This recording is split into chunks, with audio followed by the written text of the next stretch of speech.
अपन पढ़ेंगे।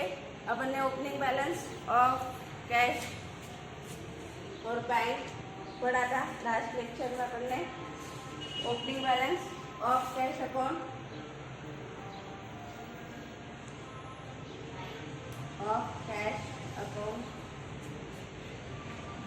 कहाँ लिखना ये देखा था। कहाँ लिखते हैं opening balance of cash account?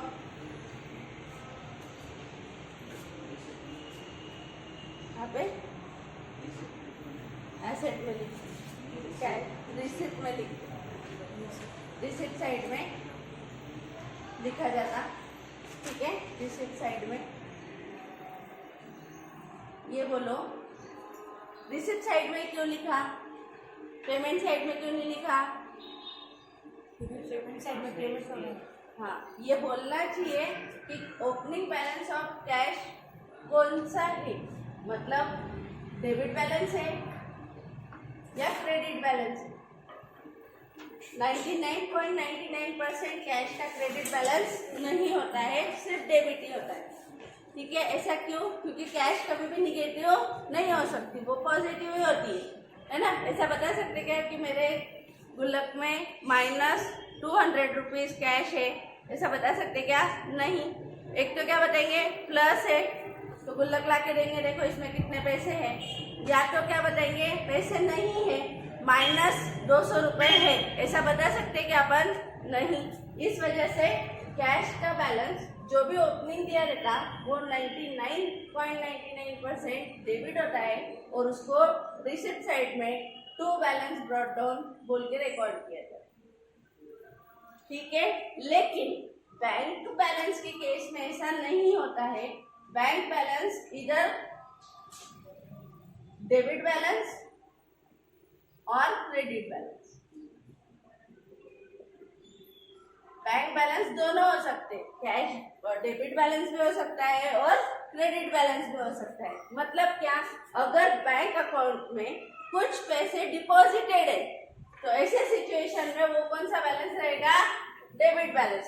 मैंने मेरे अकाउंट में 1 लाख रुपीज डिपॉजिट किए हुए हैं और 31 मार्च को या फिर 1 अप्रैल को या फिर जब भी तुम देखने जा रहे हो तब 1 लाख रुपए बैलेंस मेरे अकाउंट में दिख रहा है, तो वो मेरा कौन सा बैलेंस है? Debit balance. कौन सा बैलेंस है? डेबिट। लेकिन अगर मैंने लोन लेके रखा है, बैंक लोन अपनी क्या है? लायबिलिटी है, तो बैंक लोन ये क्रेडिट बैलेंस है। ठीक है, तो ऐसे सिचुएशन में बैंक के दोनों बैलेंस हो सकते हैं, डेबिट भी और क्रेडिट भी। तो तुमको एग्जांपल में कौन सा बैलेंस गिवन है उस हिसाब से इसकी रिकॉर्डिंग होगी। डेबिट बैलेंस अगर गिवन है तो रिसिप्ट साइड में आएगा और क्रेडिट बैलेंस अगर गिवन है तो पेमेंट साइड में आएगा। ठीक है, क्योंकि जब भी अपन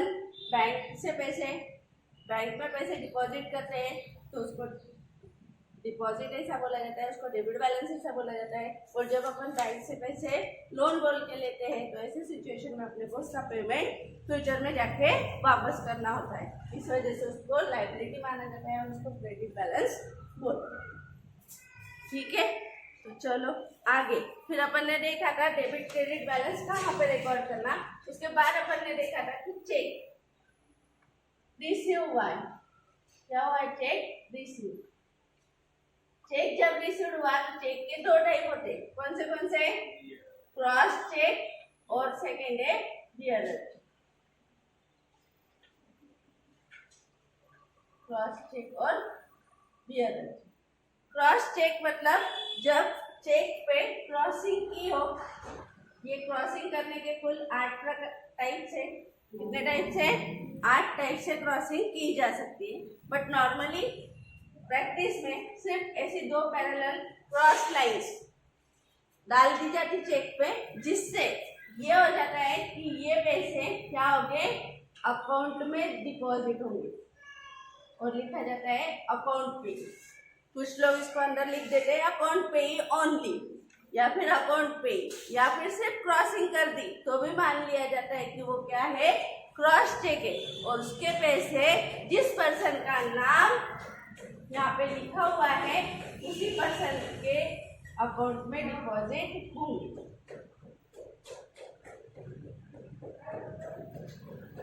ठीक है, क्रॉस चेक का फीचर क्या है कि जिस पर्सन का नाम यहाँ पे लिखा हुआ है उसी पर्सन के नाम पे पैसे, उसी पर्सन के अकाउंट में पैसे डिपॉजिट किए जाते हैं, उसको क्रॉस चेक ऐसा बोला जाता है।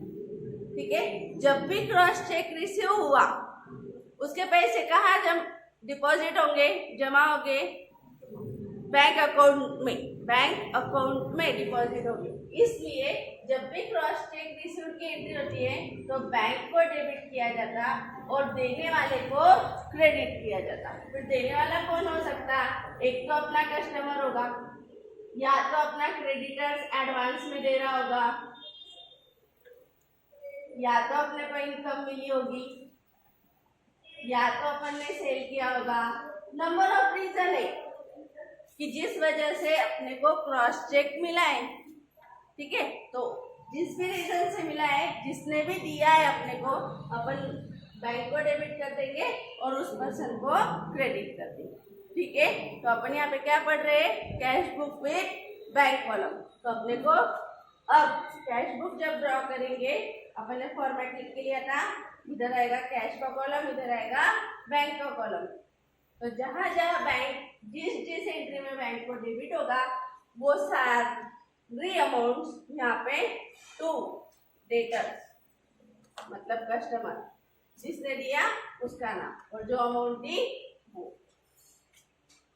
ठीक है, तो ऐसी सिचुएशन में इस तरीके से क्रॉस चेक की एंट्रीज की जाती है। क्रॉस चेक का फीचर समझ के ही तुम एंट्री को समझ सकते हो। उसका फीचर ही क्या है कि पैसे कहाँ डिपॉजिट होंगे, बैंक अकाउंट में। तो जब भी क्रॉस चेक मिला है उसको क्या मान लेना है, बैंक में एंट्री कर देना है। ठीक है, उसके बाद सेकेंड आता है बियरर चेक।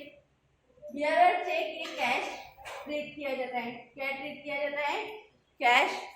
ठीक है, तो जब भी बियरर चेक मिलता है इसको कैश क्यों ट्रीट किया जाता, उसका भी रीजन है कि जब ये चेक इशू किया जाता तो इसमें क्रॉसिंग नहीं होती, इसमें क्रॉसिंग नहीं होती है, जिस वजह से लेके जाने बैंक में जो पर्सन ये चेक लेके जाएगा उसी पर्सन को इसके पैसे दे दिए जाते।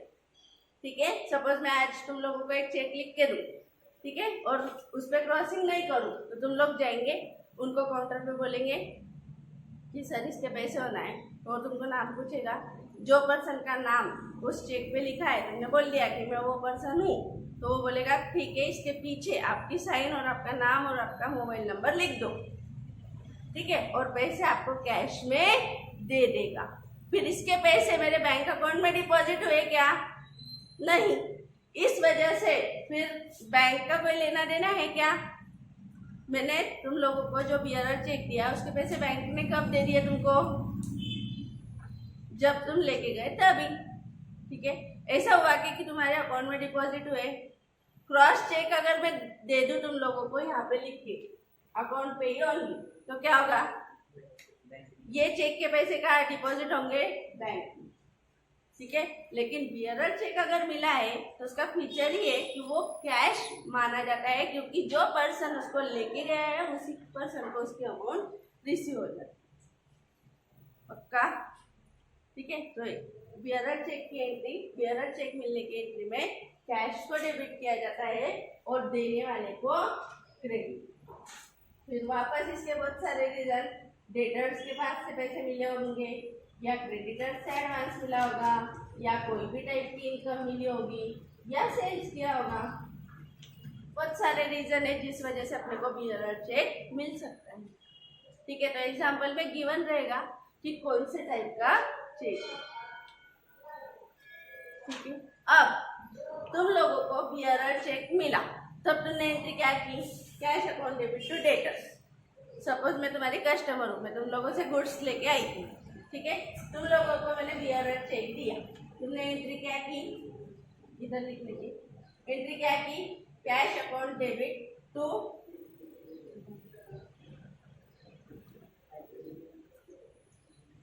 दिया।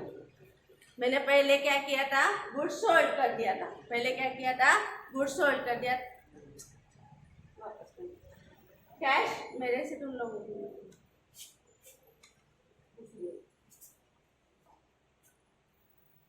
गुड्स मिस्टर ए, एग्जाम्पल ले लेते ₹5,000। Goods sold to mister A ₹5,000। Entry क्या करोगे? Mister A account debit to sales कर दी। अब थोड़े दिन बाद उसने बियरर चेक ला के लिया। Mister A gives us a bearer check of ₹5,000। ठीक है, तो इसकी एंट्री क्या करोगे? कैश अकाउंट डेबिट टू, क्योंकि बियरर चेक को क्या ले लेना है? कैश। तो cash account debit to mister A. ठीक है, लेकिन ऐसा ना हो के अपन ने क्या किया, ये चेक के पैसे कैश में नहीं लाए, ये चेक अपन ने बैंक अकाउंट में डिपॉजिट कर दिया। क्या कर दिया? बैंक अकाउंट में डिपॉजिट कर दिया। ऐसी सिचुएशन में ये एंट्री हो जाएगी नेक्स्ट डे, जब भी ये चेक बैंक में डिपॉजिट होगा। चेक डिपॉजिटेड इनटू बैंक, कौन सा cheque? Bearer cheque deposited into bank. तो एंट्री क्या कर दोगे? देखो, मिला था बियरर चेक, तो क्या किया था? कैश मिली, कैश मिली बोला था ना। अब तुमने ये चेक का डिपॉजिट कर दिया, तो एंट्री होगी bank account debit to cash.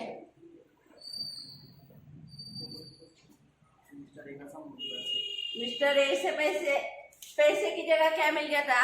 Beer. अब वो बियरर चेक के पैसे अपने को कैश में होना ही नहीं है, पर रिकॉर्डिंग इस तरीके से अपन ने कर दी है। अब ये चेक अपन कल जाके डिपॉजिट करके आए बैंक में, और उसके पैसे बैंक में जमा होने वाले। ठीक है, तो ऐसे सिचुएशन में क्या होगा? कैश माना था लिए, तो कैश गई और बैंक में डिपॉजिट। ठीक है, समझ में आया? तो ये मैंने कल तुम लोगों को लिख के दिया था।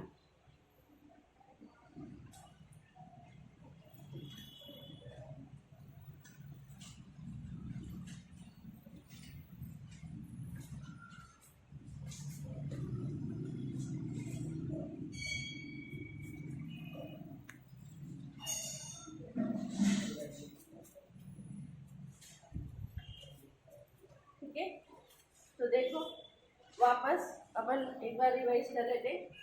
क्रॉस चेक अगर अपने को मिला है तो एंट्री करेंगे बैंक अकाउंट।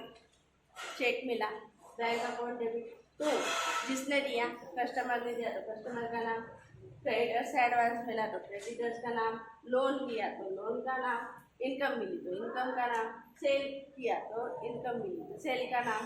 ठीक है, क्योंकि ऐसा हुआ sales goods sold by cheque. Entry क्या करोगे?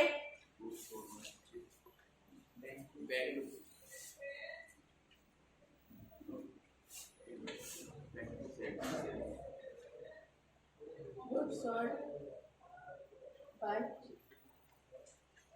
ऑफ ₹2,000। एंट्री क्या करोगे? Bank account debit to sales. इसे एंट्री करोगे, पक्का? तो ऐसे सिचुएशन में 2,000 और 2, इसलिए उन्होंने बोला कि अगर डेटा से तो जिससे मिला है, मतलब जिस भी चीज के लिए मिला है, bank account debit to sales.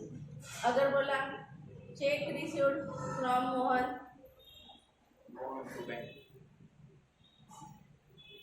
Received from Mohan, तो एंट्री करेंगे bank account debit to Mohan account.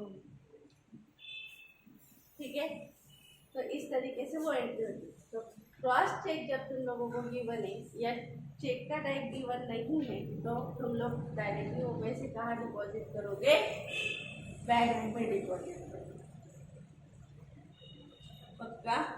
कहीं कहीं तुम लोगों को ऐसा देखने मिलेगा कि अगर क्रॉस मतलब चेक का टाइप गिवन नहीं है, कहीं कहीं तुम लोगों को ऐसा देखने मिलेगा जहाँ पे चेक का टाइप गिवन नहीं है, वहाँ पे उन्होंने अजम्पशन ले लिया है कि वो बियर है। क्या है? क्रॉस नहीं है, क्या है, बियरर। ठीक है, यहाँ पे टाइप दिया था क्या, फिर ये कौन से टाइप का है, बियरर लेना है। फिर बियरर अगर मिला तो क्या एंट्री होनी चाहिए, समझा। तो ये अब कैश बुक के लिए ये रूल है या एंटायर एंट्रीज के लिए ये रूल है, गॉड नोस। क्रॉस रहा तो बैंक आना चाहिए पक्का, पर दिया ही नहीं। तो अपन अभी तक जर्नल एंट्री, लेजर पोस्टिंग, सब जगह जब भी ये एंट्रीज होती थी अपनी बुक्स में, सभी जगह क्या रिकॉर्डिंग है, कैश है, बैंक है ना, बैंक है बोला। हाँ, कभी भी चेक मिला तो अपन ने उसको बैंक में डाला है, कैश मत बोलो, नहीं तो फिर पूरा मेरे को जर्नल एंट्री रिवाइज करना पड़ेगा। तो चेक रहा तो बैंक, हाँ चेक रहा तो बैंक लेते आए अपन अभी तक, सही है, यही पढ़ा है अपन ने अभी तक। हाँ, तो अब यहाँ पे इन्होंने कैश बुक में ऐसा कहीं कहीं कुछ कुछ बुक्स में ऐसा दिया है कि जो चेक मिला है उसको अगर कहीं माना नहीं गया है, मतलब बताया नहीं गया है कि कौन से टाइप का चेक है, तो उसको बियरर अजम्पशन किया है। मे बी इस बुक में बोर्ड की वो हट गया हो तो अपन वो देख लेंगे, ठीक है। तो पिछली बोर्ड की बुक में वैसा था, तो उसको मान लो कि बियरर, ठीक है, पर फिर अपनी जर्नल एंट्रीज से आने वाले सारे रूल वायलेट होते जाएंगे, है ना, जो मैंने पहले पढ़ाया है। तो उस वजह से अब इस बुक में तुम्हारे क्या गिवन है वो अपन देख लेंगे। पर चेक मिला है तो उसको बैंक के एंट्रीज में डाला जाता है। स्पेसिफिकली अगर उनको कैश बुक में तुमको बाइफर्केशन पूछना है तो वो क्लियरली मेंशन करेंगे, क्रॉस चेक रिसीव हुआ है या बियरर चेक रिसीव हुआ है।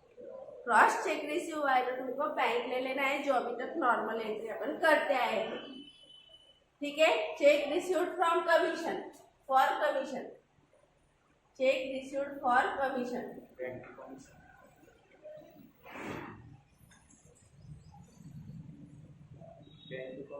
तो अपन एंट्री करते हैं बैंक टू कमीशन,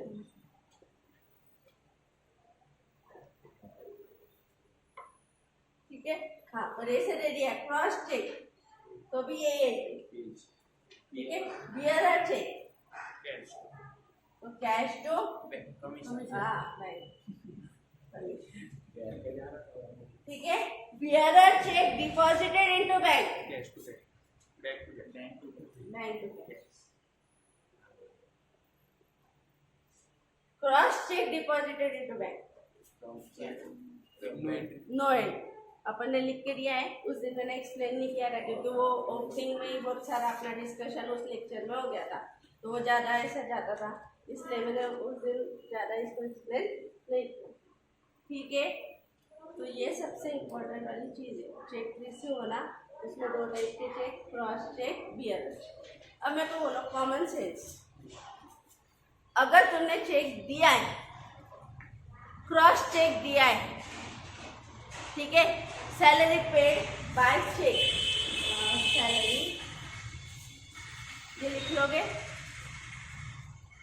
लिखो इसको,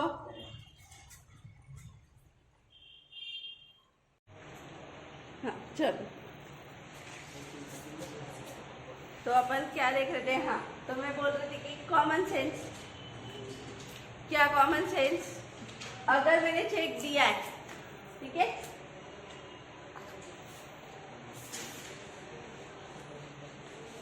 salary paid by cheque, salary to bank, क्या आएगी एंट्री, सैलरी टू बैंक, ठीक है। अब salary paid by bearer cheque, salary to cash, हाँ चलने दो। कौन सी ऐसी बैंक है तुम्हारी जो तुम्हारे अकाउंट को क्रेडिट नहीं करेंगी, चेक देंगे कोई भी टाइप का देंगे तो बैंक का बैलेंस ही कम होना है, कैश नहीं जानी है, मिलेगा तब कैश लेना है। पर चेक अगर बियरर दिया हो या क्रॉस दिया हो, दोनों में अपने बैंक से ही बैलेंस जाने वाला है ना, यस। तो बच्चे यहाँ पे यही करते हैं, क्रॉस चेक। रट्टा क्या मारते हैं, क्रॉस चेक मिला मतलब क्या, कैश। बराबर, तो मिला तब कैश, तो गई तब भी, ऐसा नहीं है। बियरर चेक मिला तो कैश, दिया तो बैंक। दोनों केस में हाँ, तो चेक कोई भी टाइप का दिया हो, दोनों में बैंक को ही क्रेडिट होगा, पर मिला हो तो ये बाइफरकेशन। पक्का? तो ये ध्यान रखना, ये नजर हटी दुर्घटना घटी वाली चीज है।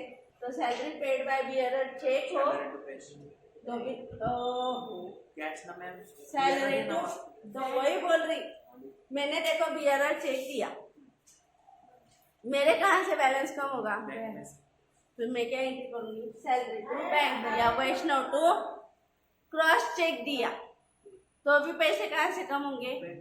तो जब बियरर चेक दिया जाएगा या क्रॉस चेक दिया जाएगा तो दोनों टाइम बैंक को ही क्रेडिट होगा, मिलेगा तब बियरर चेक मिलेगा तब कैश आएगा।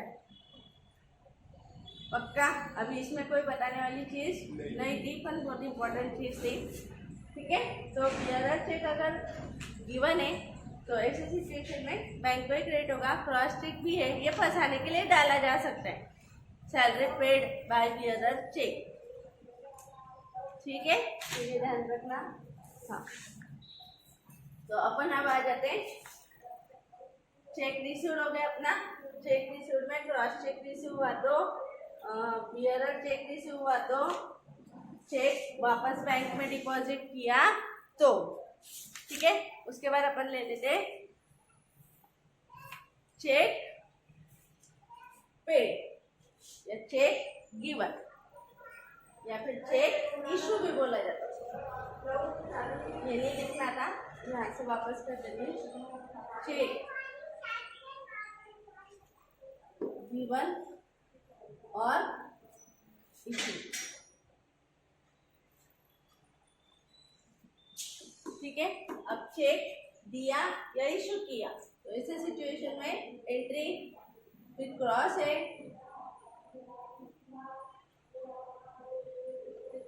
या बियरर है।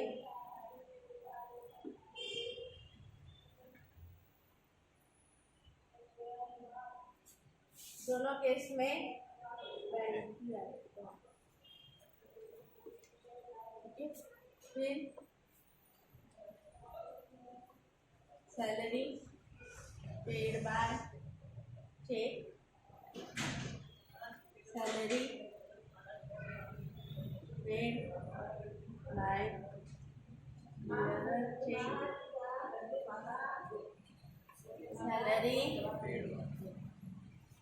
Paid by cross.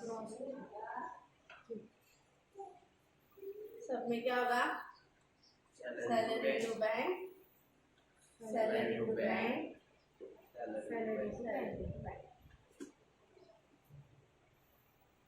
क्योंकि जाने वाले पैसे तो अल्टीमेटली बैंक से ही जाएंगे।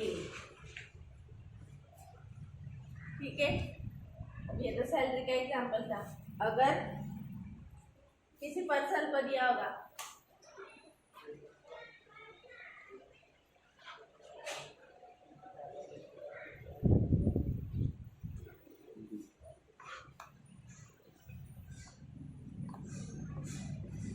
चेक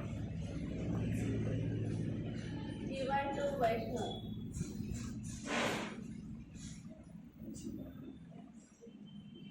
ठीक है, बोलो एंट्री। वैष्णव रिसीवर तो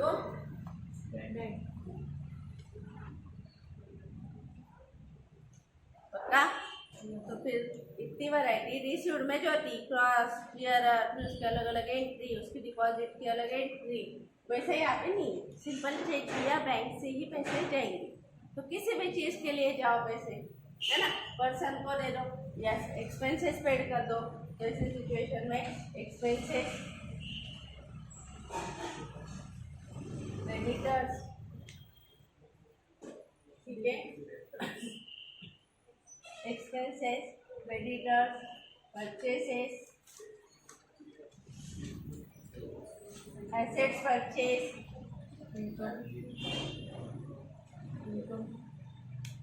टू राइट।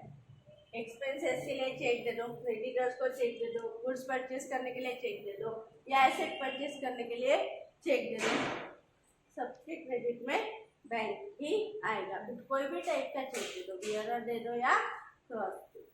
पक्का समझ में रहेगा, कोई प्रॉब्लम नहीं। तो इसको लिखो, फिर अपन आगे करते हैं।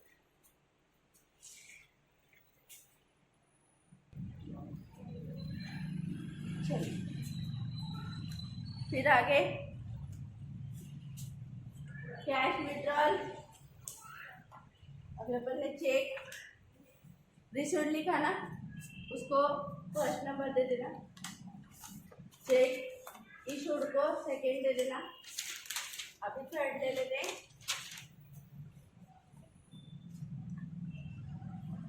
कैश विड्रॉल फ्रॉम बैंक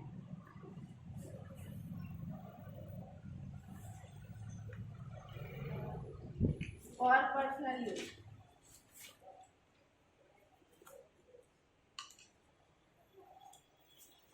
बोलो एंट्री,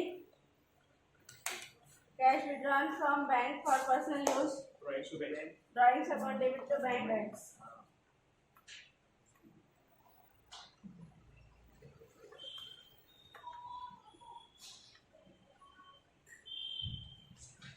ठीक है। इसके बाद देखो इसको,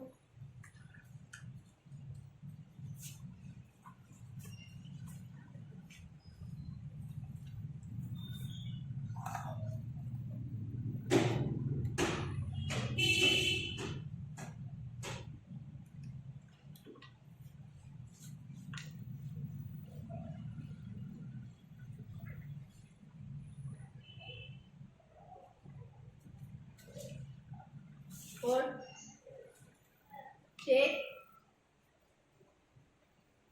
directly deposited by customer into bank. Cheque directly deposited by customer into bank. Customer ने अपने को चेक ना देके डायरेक्टली बैंक में पैसे डिपॉजिट करवा दिए। क्या एंट्री करोगे? Bank to customer. ठीक है, क्योंकि बैंक अपने बैंक अकाउंट में पैसे डिपॉजिट हो जाएंगे, चेक जो भी मिलेगा तो बैंक को डेबिट, और किसने दिए? कस्टमर ने। तो कस्टमर कौन हुआ? गिवर। ठीक है, बहुत सारे बच्चों को ऐसा क्वेश्चन देता है, मैम चेक तो डायरेक्ट उधर डिपॉजिट हुआ, अपन क्यों एंट्री करना? बट जो कस्टमर है उसका अकाउंट जैसे अपन ने लेना बताया उससे फिर से उसका अमाउंट अपने को मिल चुका है, ये एंट्री भी अपने को करनी पड़ेगी। इसलिए पैसे मिल गए बैंक में और कस्टमर ने दिए, तो कस्टमर गिवर और बैंक रिसीवर। ठीक है, लिखो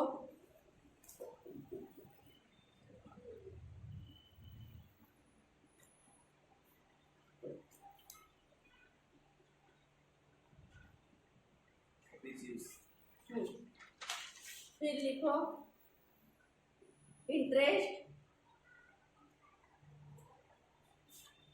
charge by bank. Interest charge by bank, bank ने इंटरेस्ट लगाया अपने अकाउंट पे, या तो bank charges charge by bank. तो इंटरेस्ट चार्ज बाय बैंक या bank charges charge by bank. बोलो, इंटरेस्ट चार्ज बाय बैंक मतलब बैंक को अपने से इंटरेस्ट लेना था, तो बैंक ने अपने अकाउंट में उसको चार्ज कर दिया। चार्ज कर दिया मतलब as a expenses amount deduct कर दी कि तुम लोगों से इंटरेस्ट लेना था, बैंक ने ऑटोमेटिकली तुम्हारे अकाउंट से उतने पैसे कम कर दिए। या फिर bank charges, bank charges cut कर लिए तुम्हारे अकाउंट से। तो ऐसा कभी तुमने सुना है क्या कि तुमको इंटरेस्ट देना है और तुम बैंक में इंटरेस्ट के अमाउंट कैश में लेके गए और दे के आए कि लो ये कैश इंटरेस्ट की? ऐसा होता है क्या? बैंक एटीएम कार्ड के चार्जेस लगाती है, बैंक एनुअल मेंटेनेंस चार्जेस लगाती है साल भर तुम्हारा अकाउंट मेंटेन करने के लिए, क्रेडिट कार्ड के चार्जेस लगाती है, एसएमएस चार्जेस लगाती है, बराबर है। तुमने अगर कोई ओवरड्राफ्ट फैसिलिटी ली होगी तो उसका इंटरेस्ट लगाती है। तो ऐसे सिचुएशन में बैंक कभी भी अपने से इन कैश पैसे रिसीव नहीं करती, इन कैश कभी भी पैसे रिसीव नहीं करती, अपने ही अकाउंट से उन पैसों को क्या कर लेती है? डिडक्ट कर लेती है। तो अपने अकाउंट से पैसे कम हो गए, इसलिए बैंक को क्रेडिट, है ना, बैंक ने इंटरेस्ट लगाया, इंटरेस्ट टू बैंक, बैंक ने बैंक चार्जेस लगाए, bank charges expenses, bank charges to bank, ठीक है।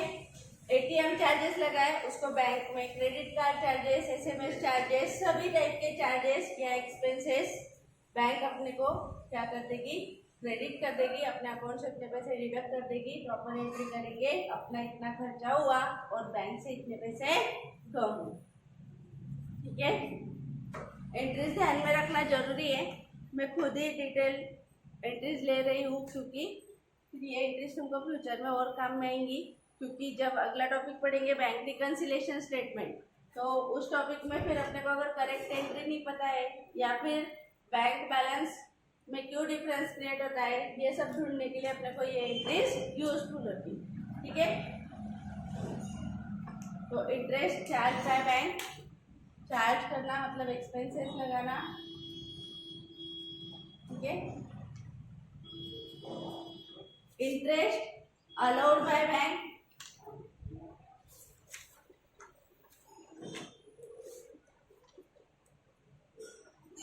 बैंक ने इंटरेस्ट अलाउ किया मतलब अपने को दिया, तो अपने को इनकम मिली, तो बैंक अपने को घर पे लेके जाती क्या? ये लो आपका इंटरेस्ट नहीं, बैंक क्या करती? अपने ही अकाउंट में वो पैसे डिपॉजिट कर देती। तो अपना बैंक का बैलेंस क्या हो गया?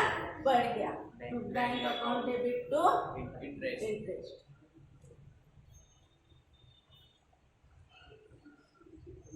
ठीक है। कमीशन मिला है, कमीशन दिया, कोई भी पैसे अपने को बैंक में दिए हो,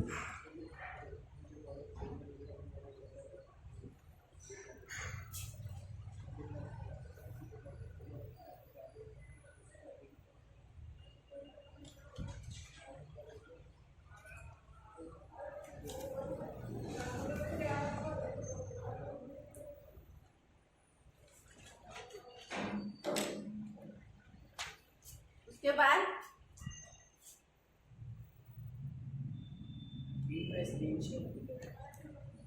डिविडेंड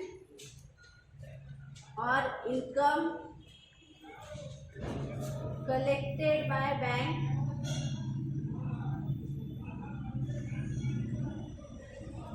ऑन आवर बिहाफ। अपन ने बैंक को बोला था, बोल के रखा है, इंस्ट्रक्शन दे के रखी है, क्या दे के रखी है कि हमारा इन्वेस्टमेंट पे क्या मिलने वाला है? डिविडेंड मिलने वाला है, कोई इनकम मिलने वाला है, जैसे इंटरेस्ट मिलने वाला है। तो ऐसे सिचुएशन में आप उसको कलेक्ट कर लेना। अपन ने बैंक को क्या इंस्ट्रक्शन दी कि हमारी कुछ इन्वेस्टमेंट है, तो हमारे भी आप में आप क्या कर लेना?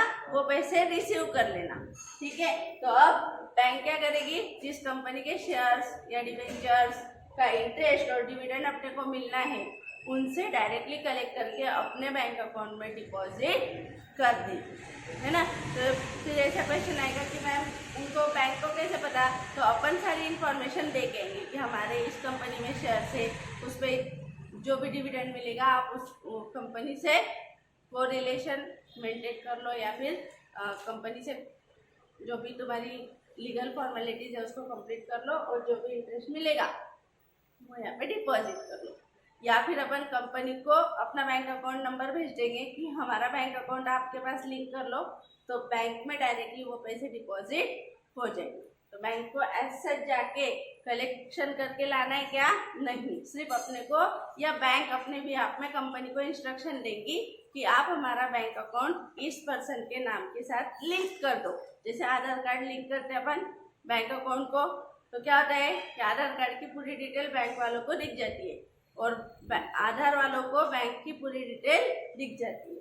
वैसे यहाँ पे क्या होगा, कंपनी और बैंक इनमें को रिलेशन होगा, आपस में बातचीत हो जाएगी और वो बोलेंगे कि जो भी डिविडेंड या इंटरेस्ट इस पर्टिकुलर पर्सन का मिलना है वो आप डायरेक्टली हमारे बैंक अकाउंट में डाल दें। समझ में आया? ऐसे सिचुएशन में डिविडेंड अकाउंट, डिविडेंड मिलेगा, इंटरेस्ट मिलेगा, तो बैंक अपने बैंक अकाउंट में वो डिपॉजिट हो जाएगा। Bank account debit to dividend account और इंटरेस्ट अकाउंट।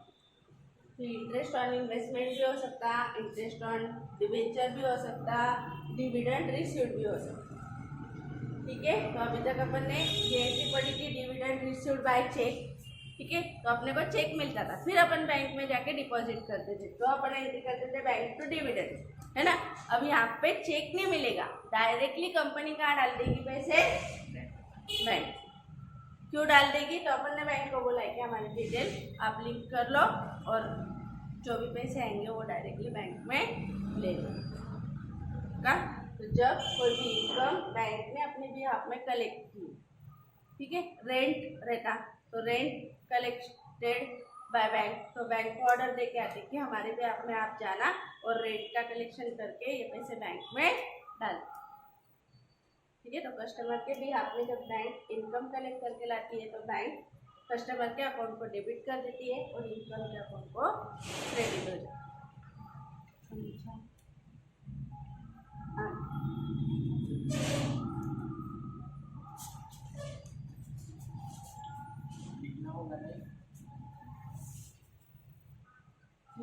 देखो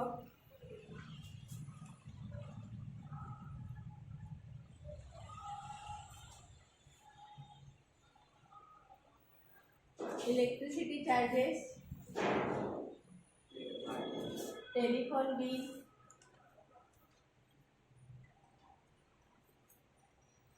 उसके बाद electricity charges, telephone bill, rent paid by bank on our behalf.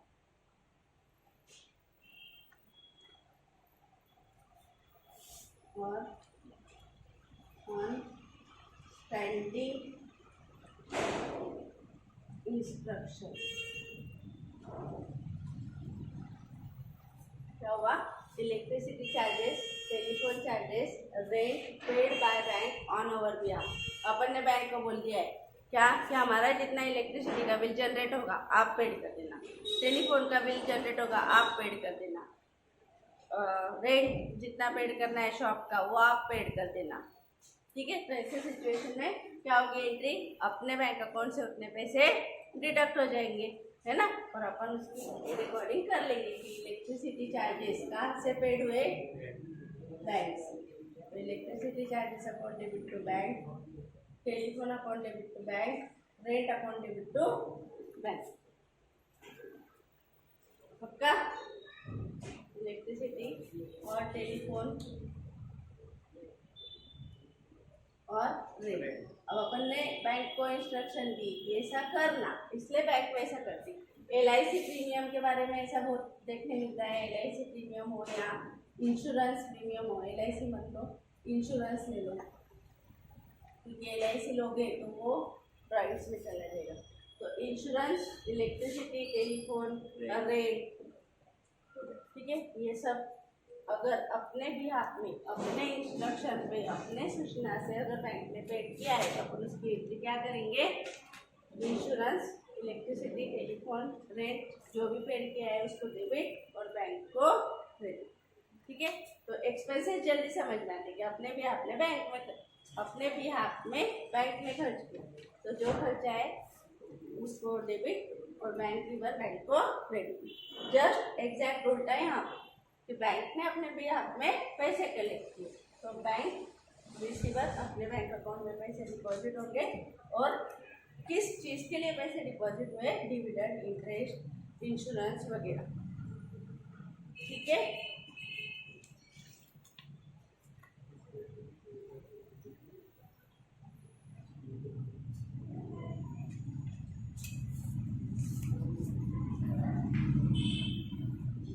फिर अपन इसको बाकी चीज़ों को कर लेते हैं, क्योंकि कुछ कॉन्ट्रा एंट्रीज अपने को पढ़नी है, पर आज फिर ये ज़्यादा हो जाएगा, तो इस वजह से अभी नहीं लेते, कल इसको कंटिन्यू करेंगे।